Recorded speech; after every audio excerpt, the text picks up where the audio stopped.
प्रिय दिव्य आत्माओं, आपका हमारे YouTube चैनल में स्वागत है। आज के इस वीडियो में हम बात कर रहे हैं प्रदक्षिणा के बारे में। आखिर सनातन धर्म में देवताओं की प्रदक्षिणा किस उद्देश्य से की जाती है, साथ ही अलग अलग देवताओं के लिए अलग अलग संख्या में प्रदक्षिणा का विधान क्यों है। वैसे तो हमारी पृथ्वी और सौर मंडल के अन्य ग्रह भी भगवान सूर्य की परिक्रमा करते हैं। भगवान सूर्य भी आकाश गंगा के केंद्र की परिक्रमा करते हैं। सबके परिक्रमा करने का कोई न कोई अपना एक उद्देश्य है। प्रदक्षिणा का अर्थ है किसी देवता को केंद्र मानकर उसके चारों तरफ दक्षिणावर्त अर्थात घड़ी की सुई की दिशा में परिक्रमा करना। प्रगतम दक्षिणमिति प्रदक्षिणम अर्थात अपने दाहिने अंग को देवता की दिशा में रखकर देवता को केंद्र मानकर उनके चारों ओर परिक्रमा करना ही प्रदक्षिणा कहलाता है। सनातन धर्म में ऐसी मान्यता है कि सर्वप्रथम भगवान शिव की आज्ञा से महर्षि भारद्वाज मुनि ने तीर्थों के राजा तीर्थराज प्रयाग के अधिष्ठाता देवता भगवान श्रीहरि जो वहां द्वादश माधव के रूप में प्रकट हुए उनकी परिक्रमा की थी। तीर्थराज प्रयाग में भगवान द्वादश माधव की परिक्रमा का बहुत महत्व है। चंद्रमा क्रम से 12 राशियों में संचरण करता है। प्रत्येक राशि में लगभग 2.5 दिन होते हुए 12 राशियों की परिक्रमा अर्थात 12 राशियों का संचरण चंद्रमा 1 महीने में पूर्ण कर लेता है।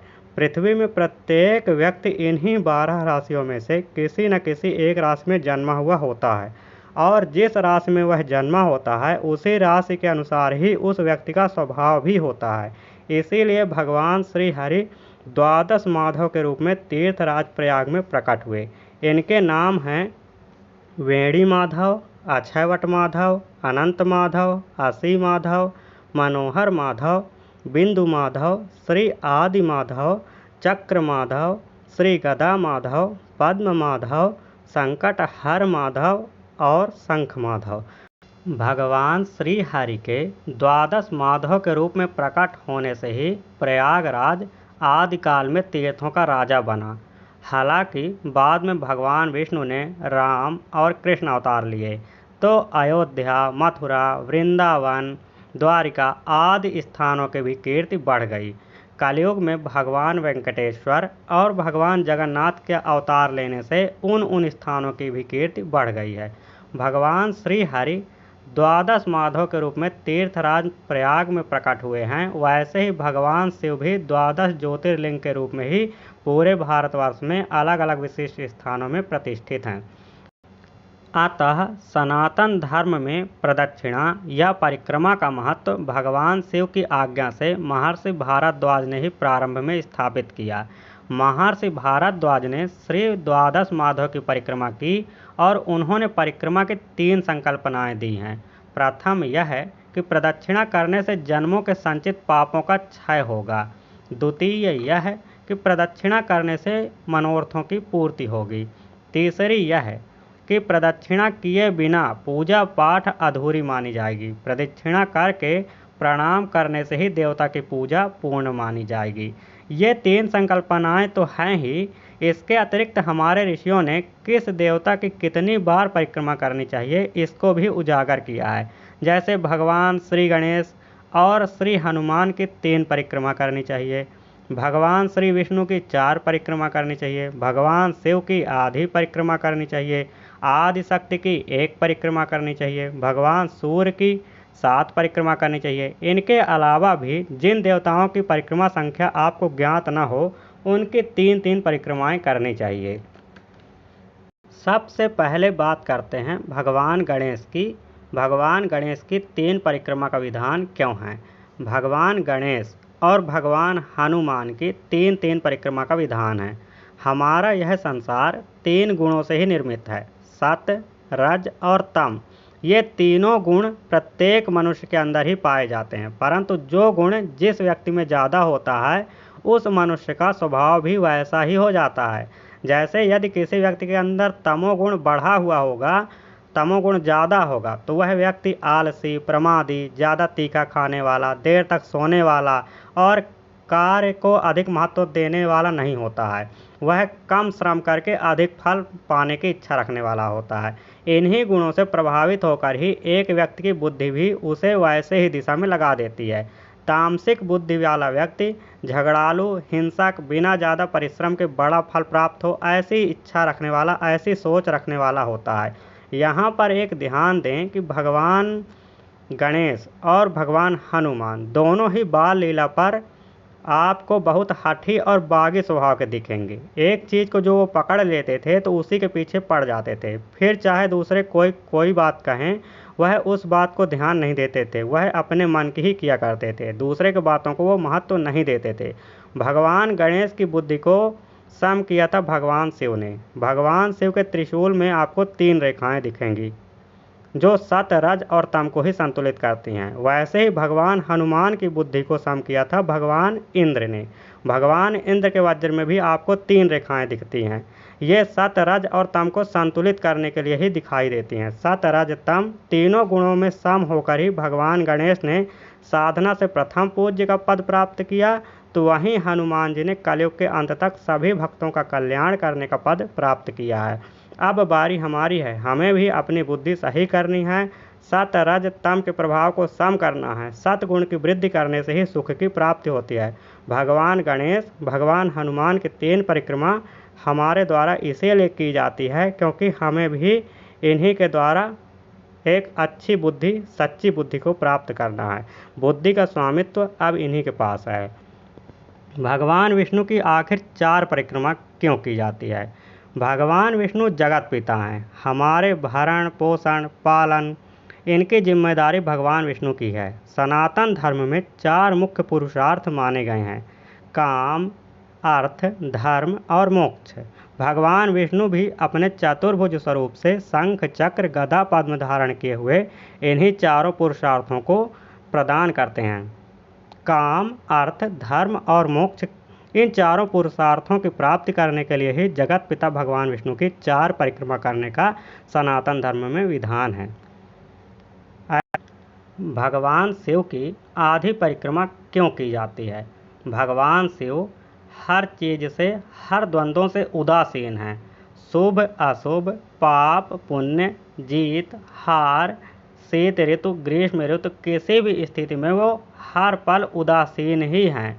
उदासीन होने के कारण ही उन्होंने आदि शक्ति में नियंत्रण पा लिया था। मृत्यु भगवान शिव के ही अधीन रहती है और उनकी कृपा से ही महर्षि मार्कंडेय आदि ऋषियों ने भी मृत्यु को जीत लिया है। भगवान शिव की आधी परिक्रमा आपके बुरे कर्मों का अवशोषण कर लेती है और पूरी परिक्रमा करने पर आपके शुभ कर्म भी भगवान शिव के द्वारा अवशोषित कर ले जाते हैं। इस संसार में प्रत्येक व्यक्ति अपने पुण्य कर्मों को बचा कर रखना चाहता है ताकि वो इस संसार में अच्छे तरीके से सर्वाइव कर सके। केवल पाप कर्मों को क्षय करने से ही सुख इस संसार में बना रहता है। अन्यथा अगर पाप और पुण्य दोनों कर्म आपके अवशोषित हो जाएं या आपके पास, आपके अकाउंट से चले जाएं, तो आप भगवान ऋषभ देव जैसे एक ही जगह पर पड़े सुख का आनंद अनुभव करेंगे पर संसार के लिए कुछ भी नहीं करेंगे।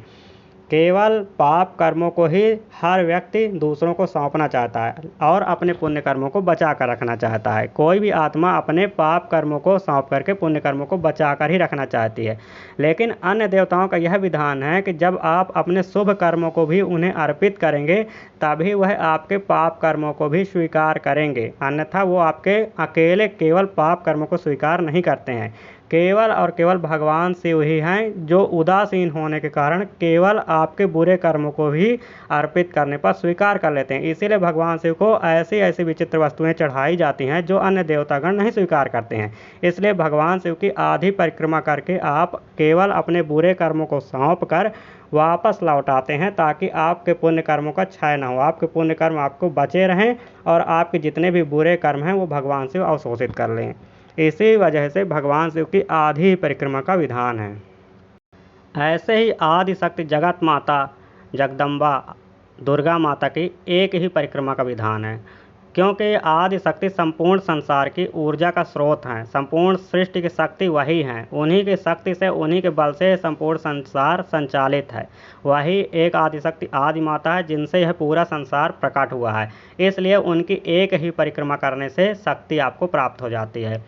ऐसे ही सनातन धर्म में पीपल के वृक्ष की 108 परिक्रमा करने का विधान है, क्योंकि हमारी कुंडली में 27 नक्षत्र होते हैं और हर 27 नक्षत्र के 4-4 चरण होते हैं। इस प्रकार कुल 108 चरण हो जाते हैं।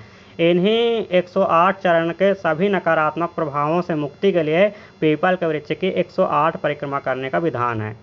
ऐसे ही सनातन धर्म में भगवान सूर्य की 7 परिक्रमा की जाती है। भगवान सूर्य ही हमारी प्राण ऊर्जा के स्वामी हैं। प्राण जीवन का आधार है। प्राण हमारी प्रथम श्वास के साथ हमारे अंदर प्रवेश करता है, इसे जन्म कहते हैं, और अंतिम श्वास छोड़ते हुए वह सदैव के लिए छोड़ के चला जाता है, जिसे मृत्यु कहते हैं। यह प्राण हमारी कुंडलिनी के 7 चक्रों को प्रभावित करता है। जिस समय जो चक्र प्रभावित होता है वैसे ही हमारी प्रवृत्ति भी हो जाती है। जैसे मूलाधार चक्र को यह जब प्रभावित करता है तो संसार में जो हमारा ध्यान है वह केवल काम वासना या मटेरियलिस्टिक चीज़ों को प्राप्त करने में ही लगा रहता है। ऐसे ही जब यह हृदय चक्र को प्रभावित करता है तो हम भावुक हो जाते हैं, हमें प्रेम की कमी महसूस होने लगती है, या हम पूरे संसार को प्रेम देना चाहते हैं या फिर प्रेम पाना चाहते हैं। भगवान सूर्य की 7 परिक्रमा इन्हीं 7 चक्रों को सम करने के लिए की जाती हैं, बैलेंस करने के लिए की जाती हैं। सनातन धर्म में आपको पता भी होगा, वैसे जब आपने सूर्य के प्रतीक देखे होंगे, भगवान सूर्य का चित्र देखा होगा, तो उसमें भगवान सूर्य को 7 घोड़ों में सवार दिखाया जाता है। ये 7 घोड़े 7 छंद हैं। उपासना मार्ग में यही 7 छंद हैं: गायत्री, बृहति, जगति, उष्णिक, त्रिष्टुप, अनुष्टुप और पंक्ति। इन्हीं 7 छंदों में ही सभी देवताओं की उपासना के मंत्र होते हैं। और इस तरह आपको अगर उपासना करना है तो इन्हीं 7 छंदों में ही किसी न किसी मंत्र में उपासना करनी होती है। और इसी तरह योग मार्ग में ये 7 घोड़े जो होते हैं हमारी कुंडलिनी के 7 चक्र के प्रतीक होते हैं, जिसमें भगवान सूर्य के 7 परिक्रमा करने से आप इनको बैलेंस कर सकते हैं। इसके अतिरिक्त अन्य देवतागण जिनके परिक्रमा की संख्या के बारे में आपको नहीं ज्ञात है, उनकी भी 3 परिक्रमा ही करने का विधान है। क्योंकि यह प्रकृति त्रिगुणात्मक है, 3 गुणों से ही सिंचित है। श्रीमद् भगवद गीता में भगवान कृष्ण ने स्पष्ट कहा है कि यह प्रकृति 3 गुणों के द्वारा ही सिंचित है, 3 गुणों से ही बनी है, और ये 3 गुणों ही कर्म के कारण भी हैं, सत्य, रज और तम। और इन्हीं 3 गुणों के द्वारा ही यह संपूर्ण सृष्टि चलायमान है। तो इसलिए जिन देवताओं के परिक्रमा की संख्या आपको नहीं पता है, उनकी 3 परिक्रमा ही करने का विधान है। तो आशा है कि ये वीडियो आपको समझ में आया होगा। हमारे चैनल से आप जुड़े रहें। आपका धन्यवाद।